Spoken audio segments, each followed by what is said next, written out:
देखते रहिए भारत 10 न्यूज। नमस्कार, मैं हूं आसिफ अली। आप देख रहे हैं भारत 10 न्यूज़। हम आपको ले चलते हैं सीधे इस समय सत्याग्रह पे खटीमा विधायक भुवन कापड़ी और ब्लॉक कांग्रेस कमेटी ने यहाँ अग्निपथ जो योजना है उसके खिलाफ एक यहाँ धरना प्रदर्शन किया हुआ है शहीद स्मारक पे। आइए हम आपको दिखाते हैं कि यहाँ के ब्लॉक कांग्रेस कमेटी ने यहाँ शहीद स्मारक पे जो धरना किया हुआ है उसके बारे में आप लाइव तस्वीर देख रहे हैं। आप ये यहाँ जो है धरना प्रदर्शन किया हुआ है ब्लॉक कांग्रेस कमेटी ने, और खुद यहाँ के क्षेत्रीय विधायक भुवन कापड़ी जो बैठे हुए हैं,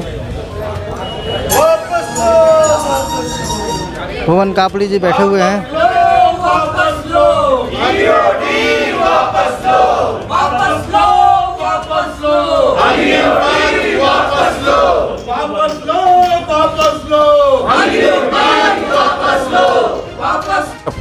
भ्रमित करने का काम कर रही है और सरकार के इस फैसले से हिंदुस्तान की सुरक्षा खतरे में है। सरकार के इस फैसले से देश के युवाओं का भविष्य खतरे में है। इसलिए कांग्रेस पूरे देश भर में सत्याग्रह करके सरकार को जगाना चाह रही है कि आप देश की सुरक्षा को किस ओर ले जा रहे हैं, आप देश के युवाओं के भविष्य को किस ओर ले जा रहे हैं। तो इस सत्याग्रह में यहाँ से स्टार्टिंग है क्या?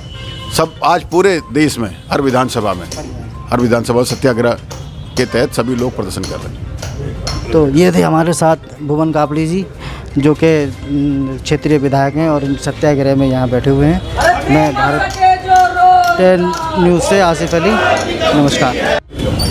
हमारे साथ यहाँ के सैनिक अध्यक्ष के खड़का जी हमारे साथ मौजूद हैं। तो हम पूछना चाहेंगे खड़का जी से कि इस अग्निपथ जो सत्याग्रह हो रहा है शहर में, इसके बारे में आप बताएं। ये योजना सरकार ने एक ऐसी योजना थोपी है, हमारे देश के युवा इससे बिल्कुल सहमे पड़े हैं। और एक जो सेना में भर्ती होता है वो सिर्फ 4 साल के मन के लिए नहीं जाता है, वो पूरा जीवन देने के लिए सेना में जाता है।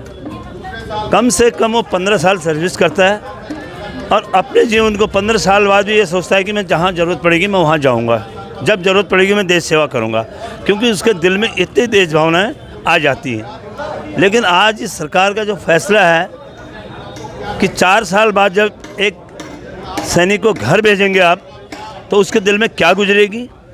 और अगर 75% में से 25% को जो रखेंगे और जो 75% को आप वापस भेजेंगे, तो उसका मानक क्या है, क्योंकि सेम क्वालिफिकेशन में वो भी जा रहा है, सेम फिजिकल में वो भी जा रहे हैं। तो 75% को जो वापस भेजोगे वो कितना बुरा है कि जो 75% को वापस भेजोगे उसको किस आधार पर भेजोगे। जो आधार भेजेंगे, जिसको भेजेंगे उसमें पासपेल्टियाँ होंगी, उसमें घूसखोरियाँ होंगी, उसमें जातिगत फैसले करेंगे, इसलिए विरोध होगा। और जो सैनिक 4 साल में घर आएगा, घर आने के बाद भी वो चैन की नींद सोएगा। और ये कहते हैं कि हम घर आने के बाद भी उनको नौकरी देंगे। कहाँ नौकरी देंगे? कहाँ नौकरियाँ हैं सिक्योरिटी गार्ड में? क्या देश के नौजवान ने बनियों की सिक्योरिटी गार्ड की नौकरी ले रखी है? मेरा एक मानना है कि आप विधायक को 5 साल रखें, 5 साल बाद उसको टर्न न दें दूसरा चुनाव लड़ने के लिए। मंत्री 5 साल बन जाता है, उसको भी हटा दो, 5 साल बाद उसको भी दोबारा लड़ने का मौका नहीं मिला और उसको भी पेंशन नहीं मिलनी चाहिए। मुख्यमंत्री 5 साल बने, 5 साल बाद उसको भी हटा देना चाहिए, दोबारा उसको टर्न नहीं मिलना चाहिए। प्राइम मिनिस्टर, उसको भी 5 साल का टर्न ओवर मिलना चाहिए, उसका पेंशन नहीं मिलनी चाहिए।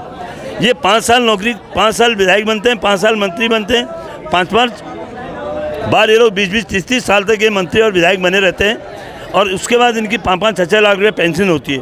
क्या देश के लिए जो मर रहा है कि उसकी पेंशन नहीं? इन्होंने पहले 1 रैंक 1 पेंशन चलाई थी, आज इन्होंने 9 रैंक 9 पेंशन चला दी है। ये बहुत गलत निर्णय है। मेरे हाथ जोड़ के विनती है सरकार से कि इस प्रक्रिया को वापस लें और जिस प्रकार देश चल रहा था उसको चलने दें।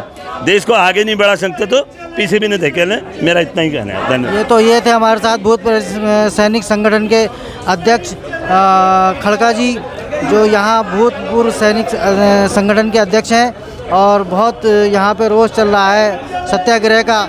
और अग्निपथ जो योजना सरकार ने लागू की है, उस योजना के अंतर्गत यहाँ पूरे भारत में बहुत ज़्यादा रोष चल रहा है। मैं आसिफ अली, भारत 10 न्यूज़ से नमस्कार।